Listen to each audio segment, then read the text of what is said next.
pour vous, mesdames, il faut faire valoir tous ces arguments. Avoir une belle poitrine devient donc un atout essentiel. Alors comment faire pour avoir cette belle poitrine et la mettre en valeur? Isabelle Quenin, vous nous parliez au début de l'émission du summer boob. Qu'est-ce que c'est? Alors le summer boob, c'est l'idée de cette chronique qui est non pas d'avoir une belle poitrine toute l'année. On ne parle pas de chirurgie esthétique, on va juste parler de la belle poitrine de l'été. D'accord. Donc quelque chose de ponctuel, mais qui fonctionne. Efficace, ponctuel. Comment je peux faire pour avoir ou donner l'impression que j'ai une belle poitrine pendant l'été? Alors on va commencer. Alors je vous disais que la chirurgie esthétique, c'était pas ça, quoique il y a quand même un chirurgien plasticien, un Américain. Alors c'est vrai que là-bas, tout ce qui est, on en parlait avec Sidney Ohana vendredi, où on en est à faire des injections dans les popotins de ces dames pour avoir plus de rebondis. Là, il y a le docteur Norman Rowe, qui est un chirurgien plasticien, qui a amélioré ce qu'il avait déjà inventé, qu'il avait appelé le Insta Breast, donc la belle poitrine à la minute, instantanée. Donc, mais ça ne durait que 24 heures, avec des injections. C'est Cendrillon, quoi. À minuit, la citrouille. C'est la citrouille. Et donc, en fait, grâce à ces injections, en fait, c'est du sérum physiologique. Il injectait ça donnait bien sûr un volume. Bien sûr, au bout de 24 heures, le sérum était absorbé. Il n'y avait pas trop de danger. Le seul danger, c'était de se retrouver ruiné, parce que ça coûte quand même entre 2500 et 3000 $. Pour du sérum physiologique, il coûte rien. Donc, ça veut dire que là, on vise ou le mariage, ou la cérémonie des Oscars, quelque chose comme ça. Pour une opération très ponctuelle, Alors, il est en train de travailler sur des injections qui dureraient un petit peu plus longtemps. Donc, ce serait toujours du ponctuel, mais du moyen terme plutôt que du très, très court terme. Le problème, c'est que là, on va faire très, très attention. Injection avec des matières ou des substances qui restent plus longtemps. Là, ça peut devenir très dangereux. Donc, pour l'instant, c'est à déconseiller. Mais sachez qu'aux États-Unis, donc, il y en a qui se font faire ça pour une occasion exceptionnelle. Il ne faut pas avoir peur des piqûres non plus. Exactement. Alors, ce qu'on peut faire, et comme je vous le disais tout à l'heure, c'est qu'on peut tricher.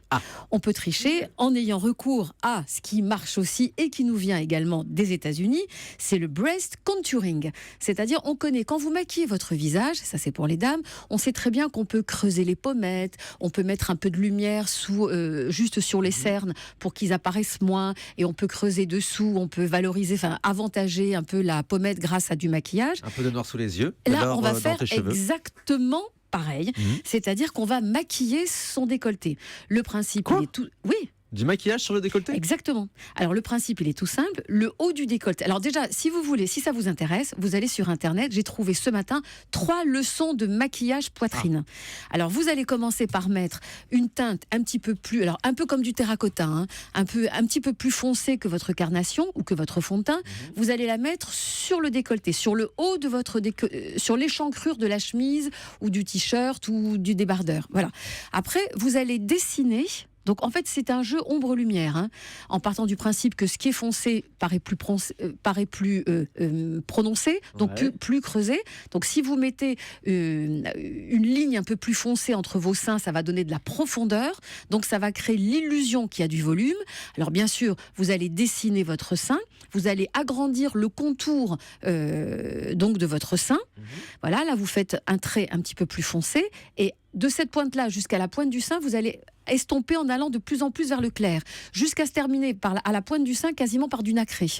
Et là, vous allez voir que avec ce côté sombre sur le haut, la ligne médiane entre les seins bien creusée, le dessus du globe du sein en quelque sorte, le dessus un petit peu foncé, et on va vers du plus clair, vous allez facilement tricher et gagner 2 volumes de bonnet sans aucun problème. C'est impressionnant. Je suis en train de regarder les vidéos que vous nous avez conseillées. Il y a des petits tutos sur Internet. Le avant-après, saisissant quand même, rien qu'avec du maquillage. Alors ce que vous allez faire surtout, c'est le faire, vous maquiller en ayant bien sûr vous le soutien-gorge que vous porterez le soir, parce que évidemment le problème, si vous maquillez le décolleté, vous allez en foutre partout.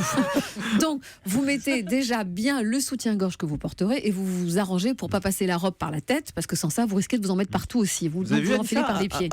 C'est assez bluffant. C'est très bluffant. Alors vous avez des maquilleuses professionnelles, par exemple, on a tous en tête Pirates des Caraïbes avec Keira Knightley, qui avait une très jolie poitrine qu'elle n'a pas du tout. Non, elle a des tout petits seins. Elle est même assez plate. Et donc, grâce à la maquilleuse, elle avait une maquilleuse sein qui faisait que les seins. C'est un beau métier. C'est un beau métier et un métier d'avenir parce que du coup, il n'y a pas de piqûre, il n'y a pas de chirurgie, ça coûte quand même beaucoup moins cher, surtout quand on arrive à maîtriser la technique soi-même. Et grâce à sa maquilleuse sein, tous les jours, on lui maquillait un petit peu le haut de la poitrine qui sortait de sa robe à lacets, là, de sa robe bustier, et elle avait effectivement un très très joli décolleté. Alors je vous dirais bien sûr qu'il y a toute la famille Kardashian qui y va aussi. Ah oui, c'est la reine du maquillage de sein. Dès que c'est volumateur, il faut qu'elles en mettent partout. Oui. Donc c'est quelque chose qui arrive de plus en plus. Allez voir sur Internet parce que la leçon, c'est la terracotta et votre fond de teint naturel. Technique, quoi. Et justement, il faut s'entraîner un peu. Il faut demander peut-être à une copine de nous aider à le faire sur les premières fois.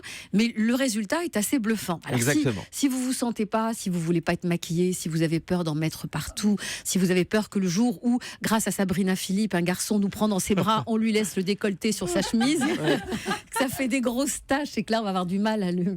Oui, déjà, c'est ce qu'on disait. Il faut dire la réalité. C'est pas je vis seule, mais c'est que j'ai pas de sein. Voir si c'est le début d'une relation.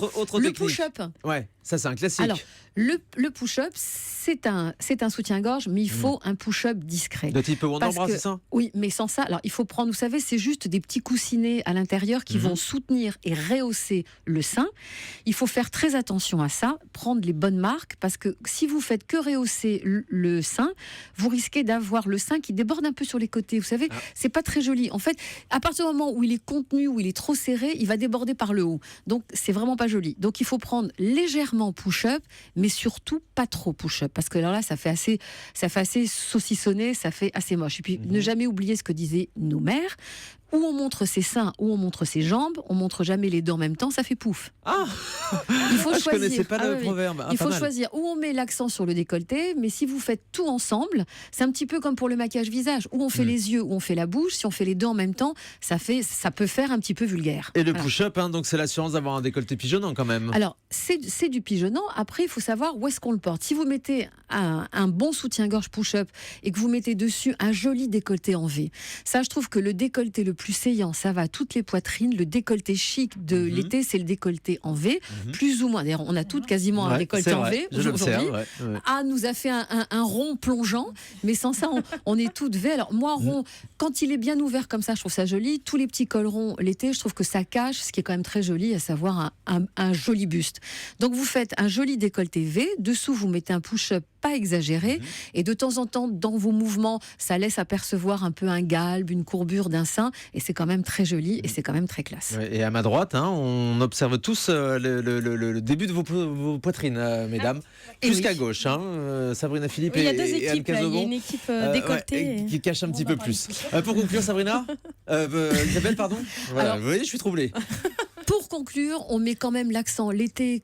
Alors c'est vrai que l'été, on se dit il fait chaud, j'ai pas envie de mettre un soutien-gorge, aussi cela. On fait pas l'impasse d'un joli maintien, d'un joli soutien, parce que c'est une jolie silhouette. Dès qu'on a la poitrine qui est parfois un petit peu lourde et qui s'affaisse un peu, tout de suite, ça alourdit la silhouette, ça nous fait paraître beaucoup plus grosse et beaucoup moins sexy qu'on ne l'est. Donc l'été, on ne fait pas l'économie d'un bon soutien.